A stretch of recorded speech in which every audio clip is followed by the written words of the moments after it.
മലയാള mini screen പ്രേക്ഷകർ എല്ലാവരും ഒന്നടങ്കം സ്നേഹിക്കുന്ന ഒരു കലാകാരനാണ് കലാഭവൻ നവാസ്. നവാസിന്റെ വിയോഗ വാർത്ത മലയാളി പ്രേക്ഷകർ മുഴുവൻ ഞെട്ടലോടെ തന്നെയാണ് കേട്ടത്. കഴിഞ്ഞ വർഷം ഓഗസ്റ്റിലായിരുന്നു നവാസിന്റെ മരണം മലയാള സിനിമാ ലോകത്തെ തന്നെ വലിയ രൂപത്തിൽ ബാധിക്കുകയായിരുന്നു ചെയ്തത്. കലാഭവൻ നവാസ് അവസാനമായി അഭിനയിച്ച പ്രകമ്പനം എന്ന സിനിമ കഴിഞ്ഞ ദിവസം തിയേറ്ററുകളിൽ എത്തിയിട്ടുണ്ടായിരുന്നു. നവാസിന്റെ രംഗങ്ങളും നവാസിന്റെ പ്രകടനങ്ങളെല്ലാം തന്നെ പ്രേക്ഷകർ ഒന്നടങ്കം ആസ്വദിക്കുകയായിരുന്നു. വലിയൊരു കലാകാരനെ തന്നെയാണ് മലയാളികൾക്ക് നഷ്ടപ്പെട്ടത് എന്ന കാര്യത്തിൽ പ്രേക്ഷകർക്കും സംശയമൊന്നുമില്ല. കലാഭവൻ നവാസിന്റെ മരണശേഷം രഹനയ്ക്കും തന്റെ മക്കൾക്കും സംഭവിച്ച കാര്യങ്ങളെപ്പറ്റി തുറന്നു പറയുകയാണ് നവാസിന്റെ സഹോദരൻ ഇപ്പോൾ. ഈ കാര്യമാണ് സോഷ്യൽ മീഡിയയിലൂടെ ഇപ്പോൾ വളരെ വലിയ രൂപത്തിൽ തന്നെ സംസാര വിഷയമായി മാറുന്നത്. നവാസിന്റെ മരണശേഷം ആരെയും ആശ്രയിക്കാതെ തന്നെയാണ് രഹനയും കുട്ടികളും ജീവിച്ച് മുന്നോട്ട് പോകുന്നത്. ആ കാര്യത്തിൽ തനിക്ക് വളരെയധികം സന്തോഷമുണ്ട് എന്നും നവാസിന്റെ സഹോദരൻ വെളിപ്പെടുത്തി. രഹനയുടെ ജീവിതം നവാസ് പോയപ്പോൾ വളരെയധികം സങ്കടത്തിലൂടെ തന്നെയാണ് മുന്നോട്ട് പോകുന്നത്. എങ്ങനെയാണ് ജീവിതം കഴിച്ചു കൂട്ടുന്നത് എന്ന് പ്രേക്ഷകർക്ക് ചിന്തിച്ചാൽ മനസ്സിലാക്കുന്ന കാര്യമാണ്.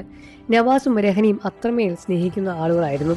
ഇരുവരും അങ്ങോട്ടും ഇങ്ങോട്ടും പരസ്പരം അത്രത്തോളം മനസ്സിലാക്കി ജീവിതം മുന്നോട്ട് കൊണ്ടുപോകുന്ന രണ്ട് വ്യക്തികളായിരുന്നു. നവാസിന്റെ ഇല്ലായ്മ രഹനയെ വളരെ വലിയ രൂപത്തിൽ ബാധിച്ചു. എന്നിരുന്നാൽ കൂടി മറ്റൊന്നും മറക്കാതെ, വേറൊരു കാര്യം ആലോചിക്കാതെ തൻ്റെ മക്കൾക്ക് വേണ്ടിയും തൻ്റെ കുടുംബക്കാർക്ക് വേണ്ടിയും രഹന ജീവിതം മുന്നോട്ട് കൊണ്ടുപോവുകയാണ്. തൻ്റെ കുട്ടികൾക്ക് താൻ മാത്രമേ ഉള്ളൂ എന്ന ബോധം രഹനയ്ക്ക് വളരെയധികം നന്നായിട്ട് തന്നെയുണ്ട്. അതുകൊണ്ട് തന്നെയാണ് എത്രമേൽ സങ്കടം വന്നാലും രഹന അതെല്ലാം തന്നെ അതിജീവിച്ച് മുന്നോട്ട് വീണ്ടും സഞ്ചരിച്ചുകൊണ്ടേയിരിക്കുന്നത്. മറ്റാരെയും ആശ്രയിക്കാതെ ജീവിതം മുന്നോട്ട് കൊണ്ടുപോകാൻ രഹനയെ പ്രാപ്തിയാക്കിയത് നവാസ് തന്നെയാണ് രഹനയും തൻ്റെ മക്കളെയും ഇത്രയധികം വളർത്തിയെടുത്തതും. ആ കാര്യത്തിൽ തനിക്ക് വളരെയധികം സന്തോഷമുണ്ട് എന്നും നിയാസ് പറയുകയാണ്. നവാസ് ഇല്ലാതെ രഹനയ്ക്ക് ജീവിക്കാൻ കഴിയില്ല എന്ന് പലപ്പോഴും രഹന പറഞ്ഞിട്ടുണ്ട്. അതങ്ങനെ തന്നെയാണ്. ഭർത്താവ് നഷ്ടപ്പെട്ടാൽ പിന്നീട് ജീവിതം വളരെയധികം ദുഃഖത്തിലൂടെ തന്നെയായിരിക്കും മുന്നോട്ട് പോവുക. എന്നാലും ഇതെല്ലാം തന്നെ മറന്ന് തൻ്റെ മക്കൾക്ക് വേണ്ടി പുതിയൊരു ജീവിതം തുടങ്ങിയിരിക്കുകയാണ് നവാസ്. രഹനയുടെ ഈ ഒരു തീരുമാനത്തെ പ്രേക്ഷകരും വളരെയധികം സങ്കടത്തോടെയും വളരെയധികം സന്തോഷത്തോടെയും കാണുകയാണ്.